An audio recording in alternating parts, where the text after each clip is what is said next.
नमस्कार, मैं हूं पवन त्यागी। राजस्थान कांग्रेस में घमासान मचा हुआ है और आप देख ही रहे हैं काफी दिनों से अशोक गहलोत और सचिन पायलट इनके अंदर खींचातानी चल रही है।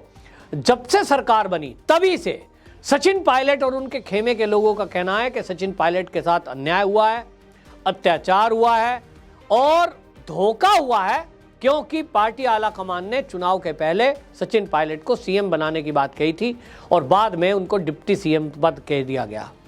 अब ये अंदरूनी मामला है, कौन सच बोल रहा है कौन झूठ बोल रहा है, लेकिन इतना तो तय है कि दोनों नेताओं में इतनी खींचतान है कि कई बार ये दोनों नेता अशोक गहलोत और सचिन पायलट अपने अपने एमएलए को लेकर के कई बार होटलों में जा चुके हैं, बाड़ेबंदी की जा चुकी है।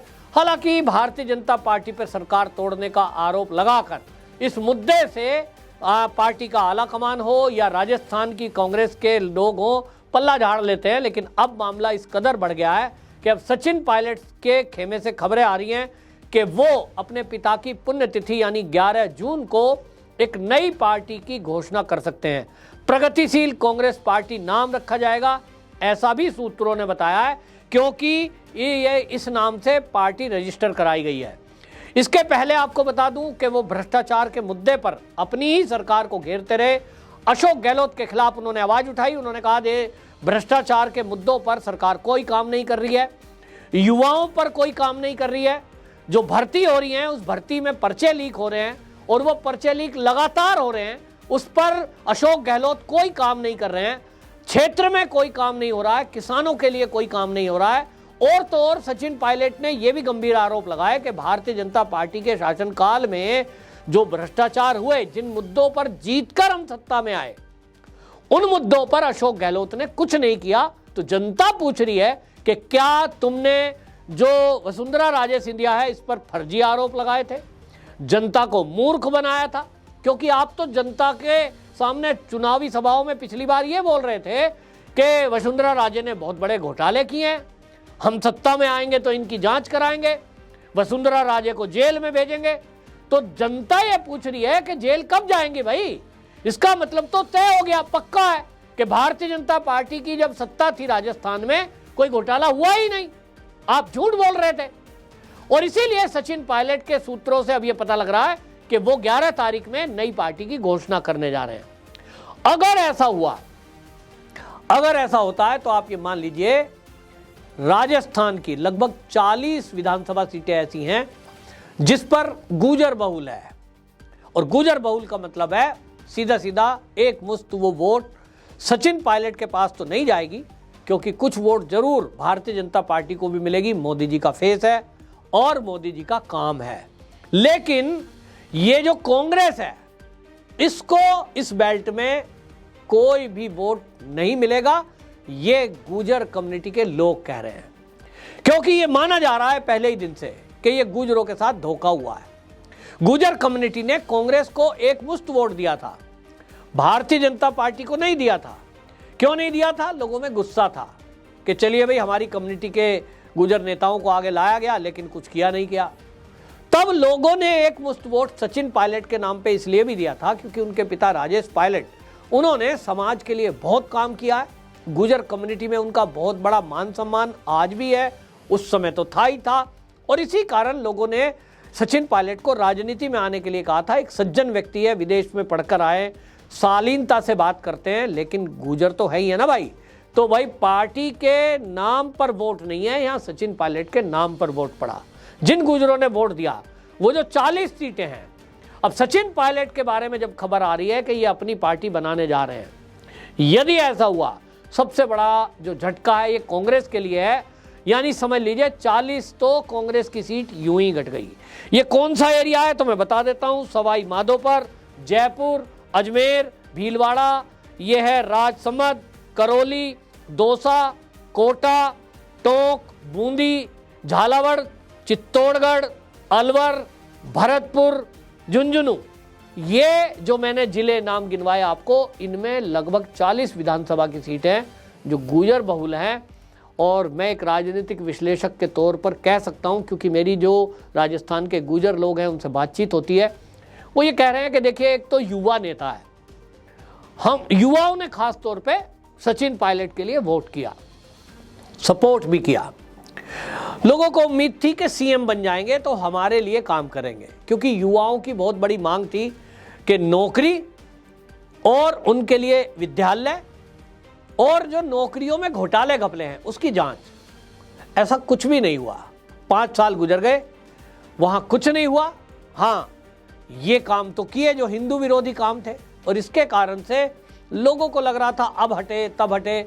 लोगों को लग रहा था 2.5 साल वाला फॉर्मूला हो जाएगा, वो भी नहीं हुआ। और तो और कांग्रेस के नेताओं ने सचिन पायलट का इतना अपमान कर दिया कि उसको गद्दार कह दिया, उसको बीजेपी का एजेंट कह दिया। तो अब सचिन पायलट के पास बहुत ऑप्शन बचा नहीं है। अभी तक भी जितना सचिन पायलट ने शालीनता दिखाई है, लोग तो ये कह रहे हैं कि वाकई में वो गुजर वाली बात उनके अंदर है नहीं, शालीन व्यक्ति है। वरना गुजर इतनी कहां सुनते हैं। मैं गुजरों में ही रहता हूं। वो गुजर तो या तो लेफ्ट या तो राइट, इधर उधर की बात नहीं करते। वो हाँ या तो ना, सीधी बात, नो बकवास, मुंह पे बोल देंगे। बुरी लगे भाई तुझे, बुरी लगे, हम तो ये है बात, ऐसा करेंगे, सीधी बात करते हैं। और हर तरह से दबंग है भाई। राजा मेहर भोज की वंशज हैं, तो जो उनका रुतबा, जो उनकी शान और शौकत है, जो उनका इतिहास है, वही उनके वंशजों का है। तो बात तो ऐसे ही करते हैं सीधी। तो सचिन पायलट से यही कह रहे थे गुजर कम्युनिटी के लोग तो कि भाई तुम आगे बढ़ो, हम तुम्हारे साथ हैं, सरकार को जाने दो, लेकिन बेइज्जती मत कराओ। इन्हीं के पास क्यों बार बार जाते हो? लेकिन हमने देखा कि सचिन पायलट के मन में एक कांग्रेस के प्रति श्रद्धा और पार्टी आलाकमान यानी गांधी परिवार के प्रति भी श्रद्धा है। और इसलिए कई बार हमने देखा कि जब ये झगड़ा हुआ और प्रियंका गांधी वाड्रा हो या राहुल गांधी हो या सोनिया गांधी हो, उधर से फ़ोन कर देती है कि भाई आप जो है आंदोलन रहने दो, तोड़ फोड़ मत करो, मान जाओ, अभी हम कर रहे हैं, जब भी हम कर रहे हैं। अब एंड देखिए कि इतने तक पे तैयार हो गया अगला आदमी कि बस मुझे अगर पार्टी का अध्यक्ष बना दो, प्रदेश का अध्यक्ष। सोचिए कितनी छोटी पोस्ट है, प्रदेश का अध्यक्ष पद मांग रहे हैं। लेकिन अशोक गहलोत इस पे भी अड़े हैं। उनको लगता है कि जाते जाते सरकार तो जा ही रही है, उनको लग रहा है जाते जाते एक बार फिर मलाई चाट जाए। जो हंडिया में नीचे मलाई बची है, ऊपर की तो खा ही ली सारी, 5 साल से खा रहे हैं अशोक गहलोत। इनको लग रहा है कि वो जो हंडिया में किनारों में मलाई लगी है ना भाई, चुनाव में टिकट बांटने, वो कहते हैं कि टिकट बांटने में भी मलाई चाट जाऊं, ये सचिन पायलट के हाथ ना आए। उनको पता लग गया अशोक गहलोत को कि सरकार तो आएगी नहीं, तो वापसी करना नहीं है, भाजपा की सरकार आ रही है, अब जाते जाते जो हाथ लग जाए सो ले लो। तो इसीलिए अड़ गए, पार्टी का अध्यक्ष नहीं बनने दूंगा सचिन पायलट को। तो भाई सचिन पायलट जी, 40 सीटों पर आपका दबदबा है। अब कोई भी सरकार बनेगी, जैसे कि आंकड़े हैं कि भारतीय जनता पार्टी की सीटें आएंगी, तो भाई आप उस कंडीशन में होंगे कि अपने आप तो आप मंत्रालय लेंगे ही, डिप्टी सीएम बन सकते हैं, सीएम भी बन सकते हैं।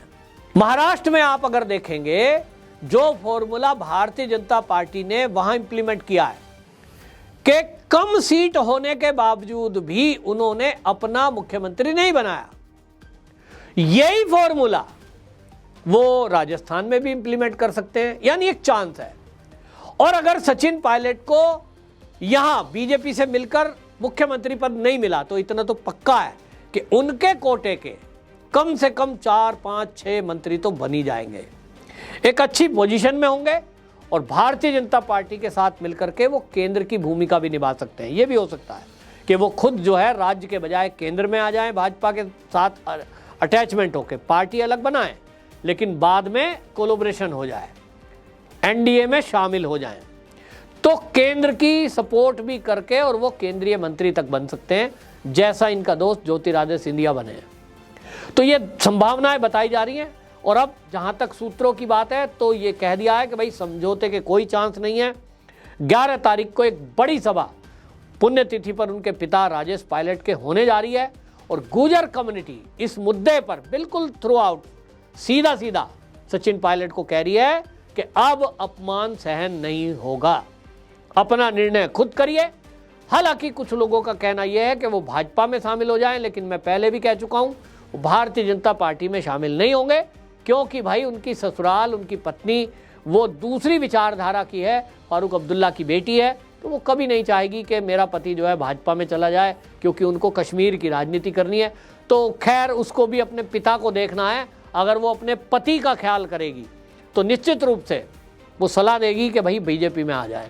अब ये उनका व्यक्तिगत मामला है, लेकिन इतना तो तय है कि सचिन पायलट जो सूत्र बता रहे हैं वो पीके के साथ मिलकर, यानी प्रशांत किशोर के साथ मिलकर अपनी अलग पार्टी बनाकर पूरी राजस्थान में अपने कैंडिडेट उतारने की तैयारी में लग चुके हैं। अब मामला कांग्रेस के हाथ से निकल चुका है। पार्टी आला कमान यानी गांधी परिवार अपनी पूरी कोशिश कर चुका है और अब वो कहते हैं तीर कमान से निकल चुका है। 11 तारीख को आप देखिए नाम क्या होगा और फिर आगे की योजना क्या होगी।